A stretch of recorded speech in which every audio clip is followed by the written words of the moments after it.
โดยไปกวดมาหมอเพิ่นบอกว่าเป็นทงน้ำในหางคายมดลูกเฮ้ยตอนที่น้องไปกวดซ้ำไข่ไก่มันยังน้อยอยู่ตอนเจ้าไปกวดนะซ้ำไข่ไก่โดยมันเป็นทงน้ำถุงน้ำมันนี่บ่ใหญ่อ๋อมีเป็นวงกลมนี่บ่โดยโอ้โหน้อยน่ะเป็นวงกลมเลยนี่ขอโอกาสน้ำเพิ่นเนาะขอให้ผู้ใหญ่ใจดีสวยน้องเนี่ยน้องบ่สบายบ่มีเงินรักษาโดยค่าผ่าตัดมันก็มีรายแพง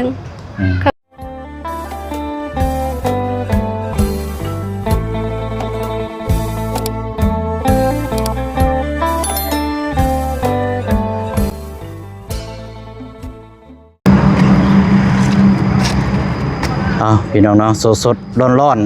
ๆช่วงจะค่อยค่ำลงแรงเนาะมื้อนี้ได้รับสายตรงจากทางทีมงานพี่น้องเนาะว่ามีทางน้องคนนึง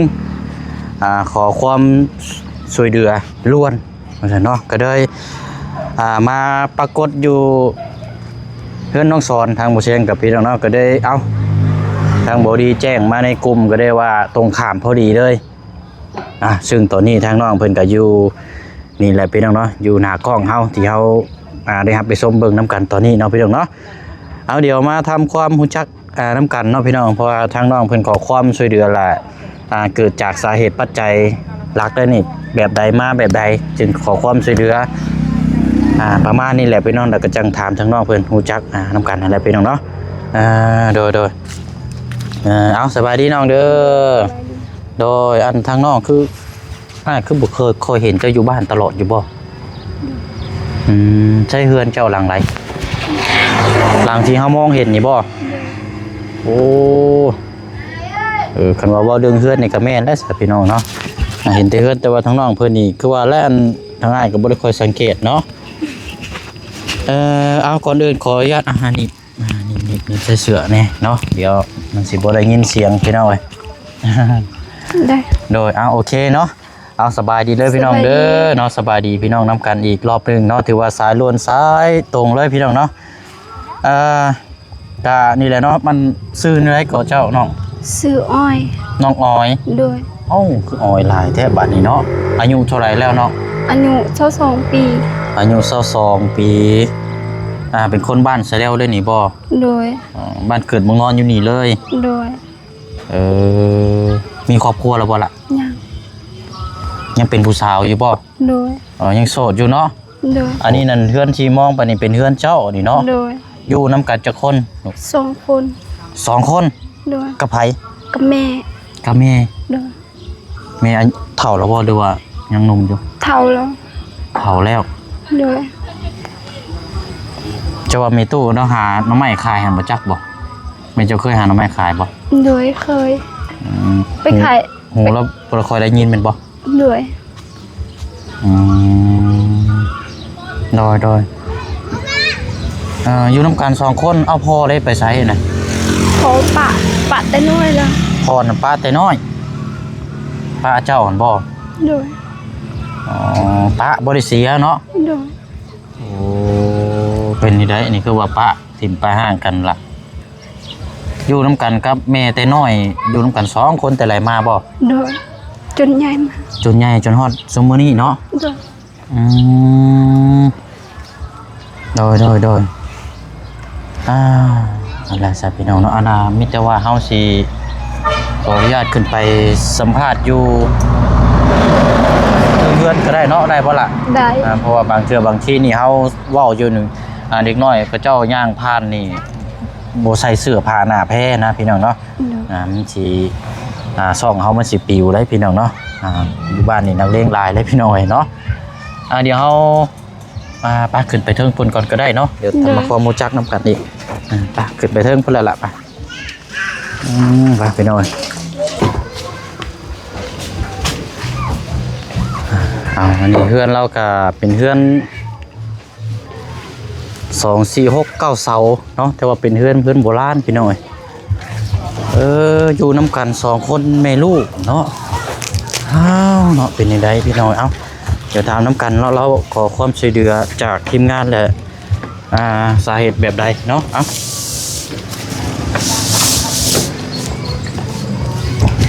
โอ้โดยเอาโอเคโดย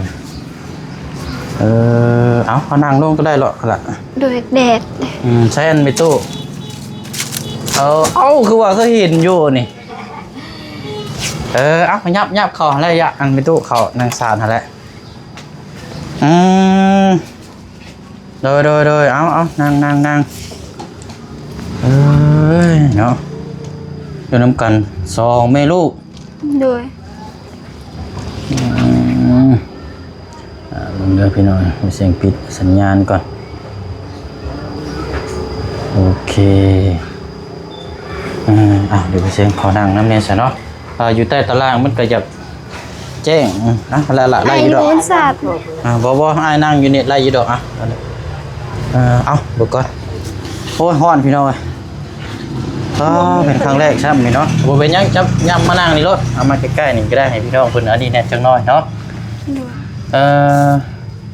สบายดีเด้อไม่ตู้เด้อโดยบ่ได้ยินโดยไหนเอาก่อน2 คนต่ออยู่น้ำกัน2 คนเนาะหรือว่ามีลูก2 คนมีลูกน้ำกัน2 คนโดยแต่ลูกคนหนึ่งเอาผัวแล้วลูกคนหนึ่งเอาผัวแล้วผู้เอื้อยเอื้อยเจ้านั้นมีครอบครัวแล้วเนาะโดยตาหนาย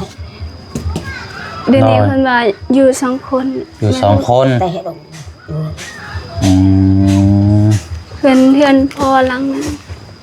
ปะกันแต่น้องยังอายุ11 ปีตอนที่เลิกลากันนั่นบ่โดยแต่อายุ11 ปีโอ้อันแต่ลูกผู้หญิงอันลูกผู้ชายโดยไหนลูกผู้หญิงเรามักอาจจะเกิดในแต่อันแต่ลูกผู้หญิงบางอันว่ามักลูกผู้หญิงโดยเอาเดี๋ยวก่อนอื่นเลยเนาะก่อนอื่นเลยเจ้าว่าได้ยินว่าทีมงานแจ้งมาว่าขอความช่วยเหลือล้วนนี่มาสาเหตุนี่เป็นแบบไรอาจจะเล่าให้ฟังในขอความช่วยเหลือจากแบบใดล่ะมาขอความช่วยเหลือคือว่าเป็นบ่สบายนี่แหละเป็นไข้บ่สบายน้องจะบ่สบายโดยเป็นไข้โดยไปกวดมาหมอเพิ่นบอกว่าเป็นทงน้ำในร่างกายมดลูกเฮ้ยก็เลยยาตอนนั้นยังกินยาอยู่หมอวางให้ยาก็กินก่อนกินแล้วยังบ่เศร้าไปกวดอีกเพิ่นหมอเพิ่นบอกว่ากินยามันก็บ่เศร้าแล้วแบบนั้นหมอเพิ่นก็แนะนำให้ถ้ามันเจ็บอีกก็ไปผ่าตัดต้องผ่าตัดอย่างเดียวโดยเพราะเดี๋ยวนี้มันก็ใหญ่แล้วใหญ่กว่าเก่าอีกตอนที่น้องไปกวดซ้ำไข่ไก่มันยังน้อยอยู่ตอนเจ้าไปกวดนะซ้ำไข่ไก่โดย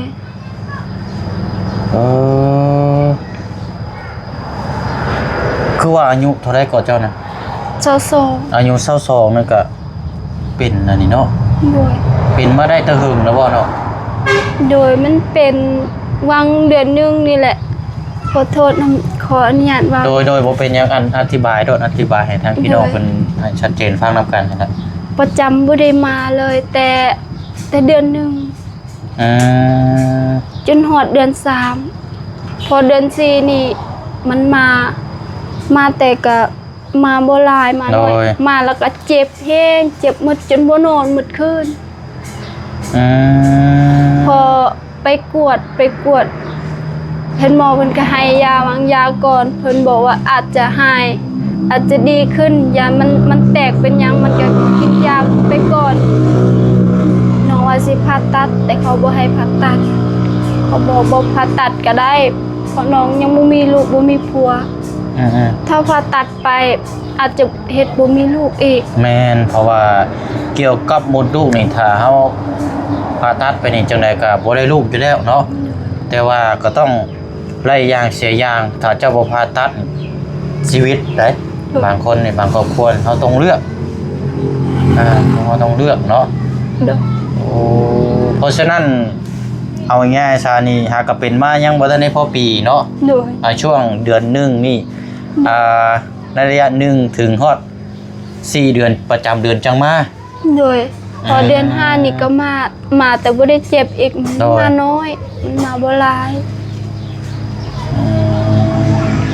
เดี๋ยวก็คือเกี่ยวกับโรคภัยตัวนี้เนาะ โดยเขาให้ผ่าตัดแต่บ่มีเงิน ไปกวดอยู่ไสก่อนเนาะ อยู่หมอเมืองเซโป อยู่ห้องหมอเซโปนเท่านี้บ่ โดย ไปกวดเลยเพิ่นพบเห็นเกี่ยวกับยังก่อนจะเว้ากินนี่ เป็นพยาธิทงน้ำเขาว่าทงน้ำเป็นทงน้ เป็นถุงน้ำ ำโดย ในถุงมดลูกนี่บ่ โดย เคยกินยารักษาแล้วก็บ่หาย โดย จะกินยังไงอ่ะ กินยามีแต่หมอแนะนำให้กินนั่นแหละ หมอแนะนำยามากินนี่บ่ โดย ยาพื้นเมืองประเภทน้ำอันนี้เฮาบ่ได้กินบ่ยังบ่ทันได้ลองกินเบิ่งบ่ โดย อืมเจ็บบ่เดี๋ยวนี้ก็เนาะโทษเด้อ ก็บ่ได้เจ็บนุ่งงวงซื่อ เป็นนุ่ง ๆเหมือนท้อง ๆโอ้ บางทีก็เจ็บหมดหลังหมด แต่ว่าก็โอ้พี่น้องคันได้เป็นนี่ก็ยากได้นี่นะเพิ่นเว้าได้อันนี้นี่คือไอ้เว้าเนี่ยมันต้องถ้าว่าบ่ผ่าตัดก็เฮาพี่แล้วบัดนี้เนาะ โดย เสียชีวิตก็เป็นไปได้แล้วพี่น้องเพราะฉะนั้นต้องเลือกอย่างใดอย่างหนึ่ง โดย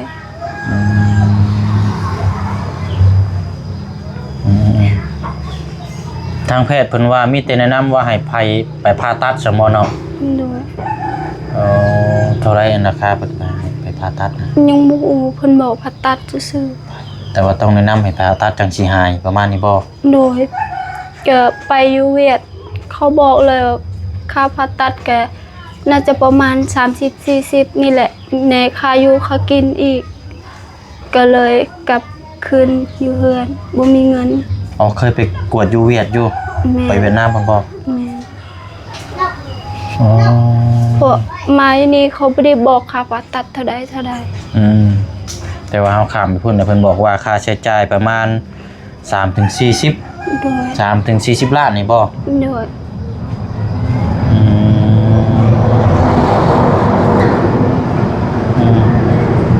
ก็ยังบ่ทันได้มีครอบครัวจักเทื่อเจ้าเนาะใหญ่ขึ้นมาก็อยู่กับแม่นี้เนาะ โดย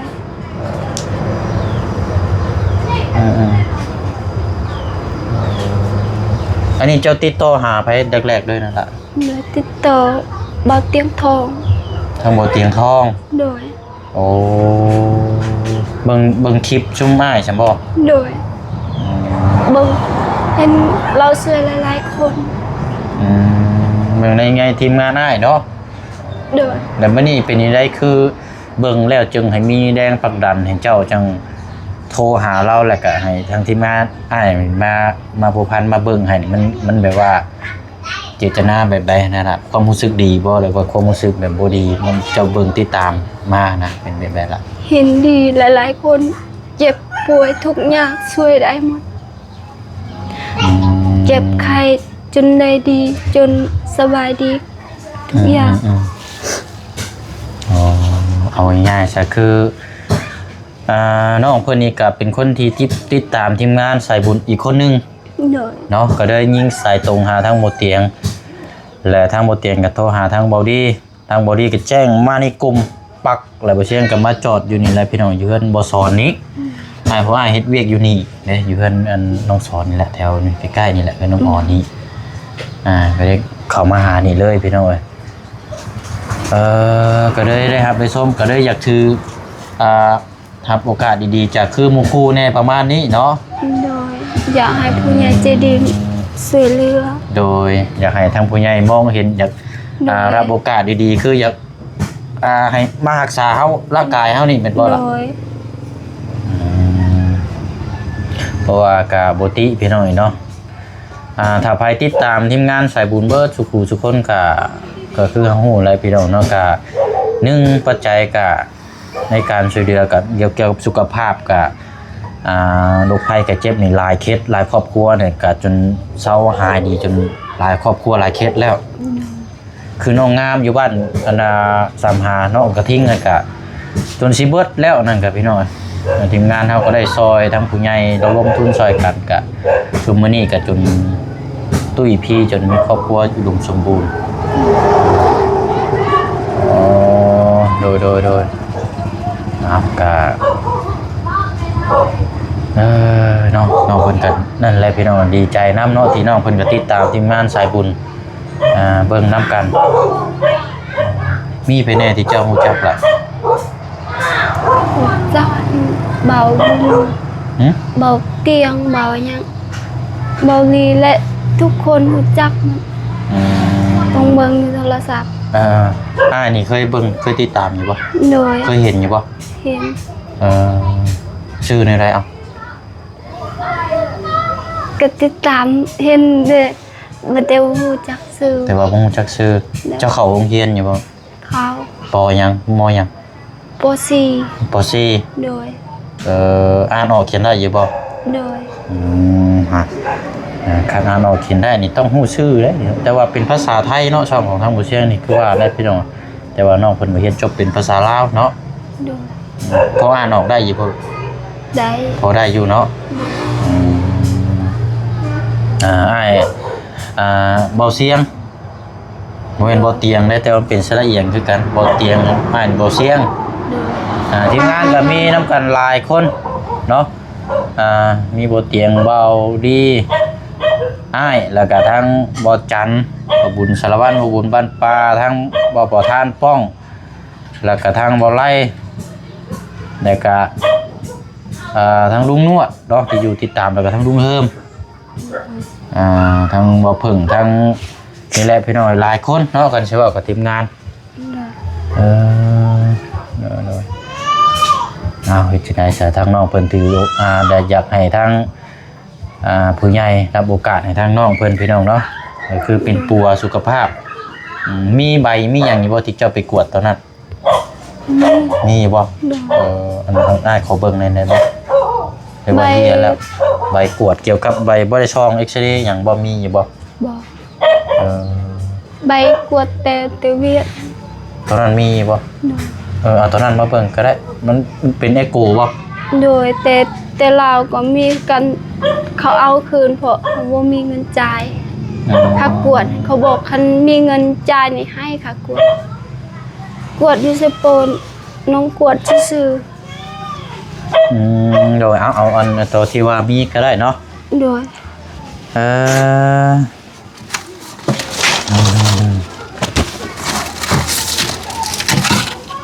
เฮือนแล้วก็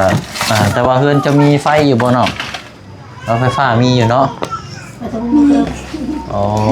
โอเคนั่งนี่ก็ได้อันนี้ใบกวดมาแต่เวียดอันนี้เนาะโดยน้องกวดแต่เดือน4พุ่นแต่เดือน4บ่นี่นะแต่ช่วงสงกรานต์พุ่นแหละเนาะโดยอันนี้บ่ที่ว่ามันอันนั้นน่ะมันเป็นทุ่งน้ำมันนี่บ่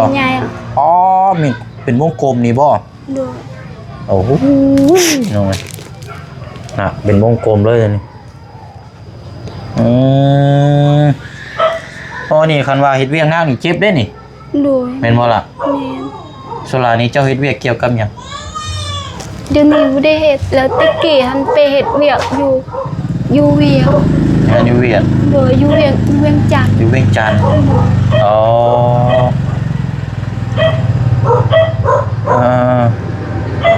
เป็นธงเลยพี่น้องเป็นธงเต้าเลยนี่น่ะเนาะ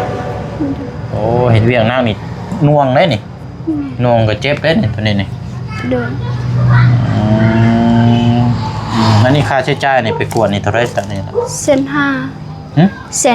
1,500,000เฮาคือถูกแท้ไปกวดอยู่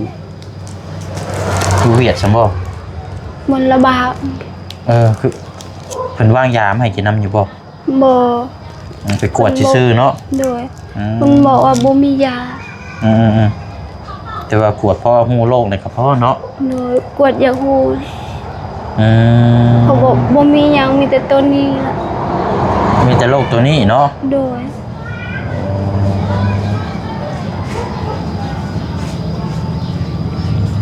ต้องคันชื่อว่ากระตานั่นก็ต้องไปกวดใหม่อีกรอบนึงเนาะให้แน่ชัดแล้วจังอันนี้เป็นอะไรตัวนี้เว้ากันยาวอยู่คันชื่อว่ากันเนาะตัวนี้นี่ โดย ใช้เวลายาวอยู่เนาะ เดี๋ยวนี้เขาว่าแห้งใหญ่กว่าเก่าอีกแห้งใหญ่กว่านี้ ตามที่เจ้ารู้สึกนี่บ่ ไปกวดมา ไปกวดเบิ่งบ่ โดยไปกวดแล้ว เป็นซื้อไว้ละอันนั้นเก็บไว้เนาะเพื่อทีมงานเขามาถ่ายเป็นเบิ่งนำเป็นหลักฐานพี่น้องยันว่าเดี๋ยวว่าน้องเราเว้าตัวหันตัวนี้เนาะก็ได้ให้ได้เบิ่งนำกันเมื่อยบ่เนาะ เมื่อย เพราะนั้น กินข้าวบ่แซ่บ ข้าวบ่แซ่บ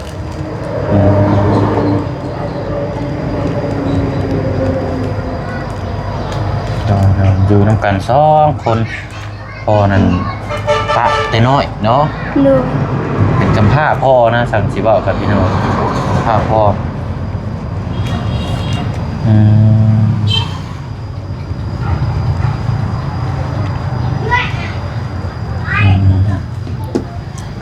หอมเอาเมียไหมแล้ว พอนั้นได้เมียใหม่แล้วเนาะมีครอบครัวใหม่เลย เลย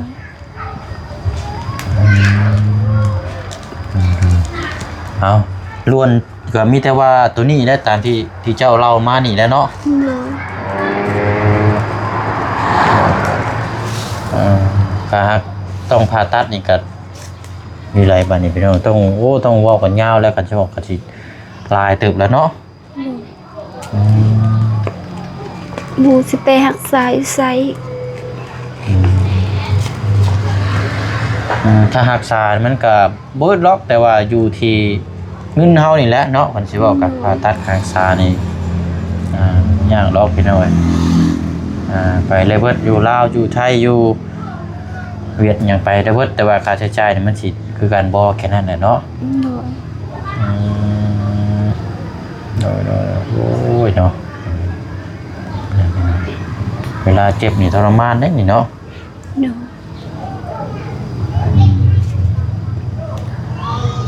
สาพี่น้องเนาะ แม่เพิ่นหัวลูกบ่สบายบ่ได้กินข้าวซ้ำ เรานี่พ่อ โดยกินข้าวบ่แซ่บเพิ่นน่ะบ่กินข้าวก็อิ่มแล้ว บ่กินข้าวกะอิ่ม โดย เราก็หูหนวกเนาะบ่ได้ยินซับได้เอาสามีแต่ว่า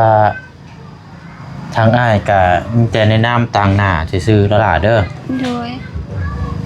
ขอให้เจ้าเว้าก็ได้เด้อให้เจ้าเว้าเองก็ได้นี่เว้าผ่านช่องของทางบ่เสียงนี่ให้ทางพี่น้อง FC เฮาให้เพิ่นได้รับไปชม โดย ลงมือแล้วก็ขอรับโอกาสจากทางผู้ใหญ่เพิ่นว่าอยากรักษาปิ่นป่วนแบบใดให้เจ้าเว้ารถ โดย เนาะอ้ายก็เป็นกระบอกเสียงอีกทางนึงก็ขึ้นอยู่กับเจ้านำ โดย เนาะเขาเว้ารถละมือขอโอกาสนำเพิ่นเนาะ ขอให้ผู้ใหญ่ใจดีสวยน้องแม่น้องบ่สบายบ่มีเงินรักษา โดย ค่าผ่าตัดมันก็มีหลายแพงคำว่ากินยามันยังราคาบ่ได้แพงปานใดแต่เขาผ่าตัดนี่บ่รู้จักราคาเท่าใดอยากให้ผู้ใหญ่ใจดีมาช่วย FC ทั้งหลายคนไทยหรือคนลาว โดยเพื่ออยากให้หาดีหายเศร้าเนาะเพราะว่าหนึ่งมานี่ก็แม่ก็อยู่ผู้เดียวพี่น้องแต่เราเป็นหยังมานี่ยุ่งอีกได้นี่บ่แฮงอีกได้นี่เนาะอยู่กินจังได๋นี่แม่ก็เฒ่าแล้วจักสิดูแลตัวเองแน่บัดจักสิเบิ่งทั้งแม่แน่บัดนี้เนาะรถโอ้ยสุนมุนแล้วพี่น้อยเมื่อยแล้ว หาเงินก็หมดปินปัวนี่แหละก็ยังบ่เศร้า ถ้าเจ้ารักษาปิ่นปัวมานี่เบิดเท่าไหร่แล้วล่ะเท่าที่เจ้าจำได้ หมด2-3 ล้านแล้ว 2-3 ล้านเนาะ ไปกวดหมดอยู่เพชรหมอแถวนั้นก็ไปกวด โดย เขาว่าคือกันหมด เป็นแบบเดียวกันหมดเลยเนาะ โดยไปกวดอยู่คลินิกลาวเวียดนี่ก็หมดล้านปลายไปอีกเทื่อนึงก็หมดล้านหนึงพุ่นไปอยู่เวียดอยู่พุ่น อยู่สลานพุ่นก็หมด โดย 7-8แสน วันนี้เงินก็เริ่มลาลอยแล้วก็บ่มีแล้ววันนี้เนาะจักสิ โดย สลาเฮ็ดเวียกยังสลัดรับจ้างอยู่บ้านเนาะตอนนี้ โดยน้องก็ไปเฮ็ดเวียกอยู่เมืองอ่ะบ่ค่อยรับจ้างเฮ็ดเวียกเป็นแม่บ้านอยู่เวียงจันทน์เป็นเดือน2.5 ล้านเนี่ยซื้อข้าวไปส่งให้แม่ตลอด โดย มีเงินก็โอนให้แม่มีเงินก็โอนให้แม่ให้แม่ซื้อข้าวกินนี่แหละ โดยแต่ว่าซอยทั้งครอบครัวให้เนาะซอยตัวเองนำซอยหลายอย่างหลายแนวเนาะ เฮ็ดเวียกตลอดบ่ได้พักเลย บัดนี้เจ้าของมันยังมาเป็นไปสิซ้ำบัดนี้เนาะโอ้เฮ็ดเวียกหนักนี่บ่ได้เด้นี่เป็นเก็บได้นี่อันตรายเด้นี่เป็นหยังมาอยู่คนเดียวนี่โอ้พอแห้งแล้วเนาะ เด้อ ประคองเบิ่งตัวเองเด้อเนาะ เด้อ เอ้ยเนาะพี่น้อยเอาเดี๋ยวจังหน่อยอันน่ะเดี๋ยวไปเช็คสิไปย่างไปรถก่อนอยู่เพิ่นต้องสอนเพิ่นสับพี่น้องเนาะ เด้อ เอาก็มีแต่ว่าหั่นแหละทางอ้ายก็ในนามต่างหน้าเนาะ เด้อ ถ้าว่ามีผู้ใหญ่เพิ่นสดซอยอ้ายก็สิเข้ามาเด้อล่ะเด้อสิเข้ามาแจ้งเนาะหรือว่าจังใดก็สิเข้ามาเยี่ยมมายามมาเป็นกำลังใจให้น้องเด้อสู้ๆเนาะเอาละพี่น้องเนาะมีแต่ว่าเดี๋ยวพอทีมงานก็สิขึ้นมาอีกอยู่เนาะซอยๆกันแล้วน้องเพิ่นรับการช่วยเหลืออะไรก็ฝากทางพ่อแม่พี่น้องอีซีปาลุงเฮานำกันบ่สุขุทุกคนนะพี่น้องเด้อเนาะฝากทางน้องเพิ่นแน่เนาะน้องชื่อ ซื้ออ้อย น้องออยพี่น้องเนาะเอาไว้สัก2 ปีนี่แหละเราอยู่กับแม่2 คนแต่ว่าเกี่ยวกับสุขภาพร่างกายเราเนาะเกี่ยวกับถุงน้ำเนาะปันให้บุญลูกพี่น้องเอ้ยโอ้ยเอาสนอมีแต่ว่าทำนั่นแหละพี่น้องขอกำลังใจจากทั้งพี่น้อง FC ปาลุงเขานำกันเบิดสุขคนที่ติดตามนะครับชมในตอนนี้เนาะพี่น้องเนาะอันมีแต่ว่าเดี๋ยวเจ้าย่างลงไปพุ่นก็ได้เด้อไปเป็นลูกศรก็ได้เนาะเดี๋ยวจังย่างขึ้นมาเดี๋ยวอันสิเอาของฝากของต้อนให้เนาะ เด้อ เอาไปเด้อเดี๋ยวมาเยี่ยมมายามไหมเด้อเอาสบายดีเด้อขอให้อายเดินทางปลอดภัยเด้อสุขภาพแข็งแรงขอให้ร่ำขอให้รวย ถูกเนาะเดี๋ยวเจ้าย่างไปพุ่นก็ได้เด้อเดี๋ยวไปเอาของนี่คนนอนครับพี่น้อยเนาะเดี๋ยวมันสิครับเนาะนี่ได้เพิ่นซาลานเป็ดแล้ว ยัง ครับ กินอายกินข้าว เอากินล่ะไปเดี๋ยวลงไปก่อนอันนี้สิเป็นมุมข้างล่างเนาะเพื่อนเราโอ้เนาะโศกแท้นี่พี่น้อย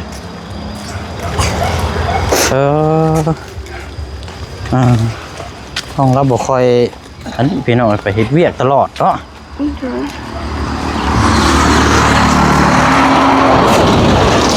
โอ้ยขี้ฝุ่นไป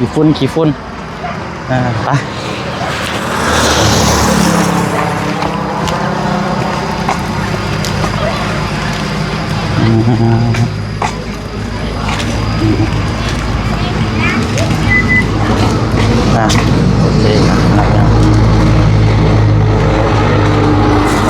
เดี๋ยวเอาขนมฝากนี่แหละไอ้กับบริษัทกับข้าวเด้อน้องเด้อ ขอบใจหลายๆเด้อ โดยทางน้องออยเนาะเอามีอย่างเพิ่มเติมเดี๋ยวไอ้สิมาเยี่ยมมายามไปเด้อน้องเด้อเอาสบายดีเนาะยังมือสบายดีนะพี่น้องครับ สบายดี โอเคไปน้องเอาละเนาะไปเดี๋ยวทีมงานทั้งคนละพี่น้องเพิ่นก็สิเข้ามาเยี่ยมมายามเนาะกันโอ้ยเนาะไปเนาะมีแต่ว่าก็ตามนั้นแหละพี่น้องเนาะฝากทางพี่น้อง FC เฮาปาดุงเนาะทางน้องเพิ่นได้รับโอกาสดีๆนี่พี่น้องเนาะเกี่ยวกับสุขภาพร่างกายเกี่ยวกับโรคภัยไข้เจ็บผู้หญิงโดยตรงได้นี่พี่น้องเนาะโอ้เอาในก็นี่แหละพี่น้องเนาะเบิ่งนํกันพี่น้องเอ้ยไปเนาะแต่ว่าคลิปนี้เฮาลาก่อนเนาะมีหยังจังใดเดี๋ยวมาแจ้งพี่จังน้องนํกันบ๊ายบายเด้อพี่น้องเนาะสบายดี